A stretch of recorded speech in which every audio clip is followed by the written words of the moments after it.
हड़प्पा सभ्यता की नगर नियोजन प्रणाली की सविस्तार विवेचना कीजिए। इस प्रश्न का उत्तर हम ऐसे लिख सकते हैं। हड़प्पा संस्कृति की सर्वप्रमुख विशेषताएं इसका नगर नियोजन है। हड़प्पा एवं मोहनजोदड़ो की खुदाई में पूर्व तथा पश्चिम में दो टीले मिलते हैं। पूर्वी टीले पर नगर तथा पश्चिमी टीले पर दुर्ग स्थित था। दुर्ग में संभवतः शासक वर्ग के लोग रहते थे। प्रत्येक नगर में दुर्ग के बाहर निचले स्तर पर ईंटों के मकानों वाला नगर बसा था, जहां सामान्य लोग रहते थे। हड़प्पा संस्कृति का नगर नियोजन निम्न सुनियोजित योजना के आधार पर किया गया था। पहला, सड़क व्यवस्था। दूसरा, जल निकासी प्रणाली।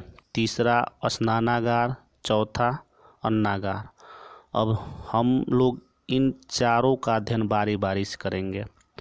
पहला, सड़क व्यवस्था। मोहनजोदड़ो की एक प्रमुख विशेषता उसकी सड़कें थी। यहाँ की मुख्य सड़क 9.15 मीटर चौड़ी थी, जिसे पुराविदों ने राजपथ कहा है। अन्य सड़कों की चौड़ाई 2.75 मीटर से 3.66 मीटर तक थी। सड़कें जाल पत्ती पर एक दूसरे को समकोण पर काटती थी, जिससे नगर कई खंडों में विभक्त हो गया था।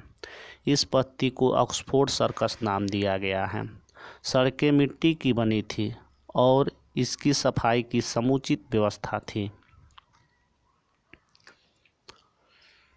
दूसरी विशेषता है जल निकासी प्रणाली। हड़प्पा सभ्यता की सर्वप्रमुख विशेषता इसकी जल निकासी प्रणाली थी, जो अन्य समकालीन सभ्यताओं में देखने को नहीं मिलती हैं। यहाँ के अधिकांश घरों में निजी कुएं एवं स्नानागार होते थे। रसोई घर, स्नानागार, शौचालय आदि सभी का पानी घरों की छोटी छोटी नालियों से निकलकर सड़क की मुख्य नालियों में मिल जाती थी। मुख्य सड़क की नालियाँ ढकी होती थी और इनकी सफाई एवं कूड़ा करकट निकालने के लिए मेन होल बनाए गए थे। तीसरा विशेषता स्नानागार की थी। मोहनजोदड़ो का स्नानागार सिंधु सभ्यता का एक अद्वितीय नमूना है। यह 29 फुट लंबा, 23 फुट चौड़ा तथा 8 फुट गहरा है।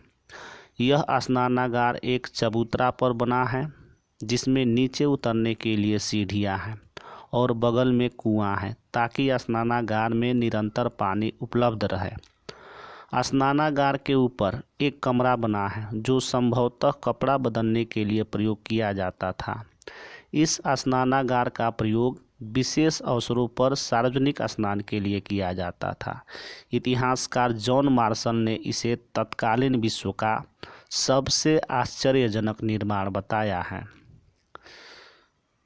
चौथा विशेषता अन्नागार या धान्य कोठार की है।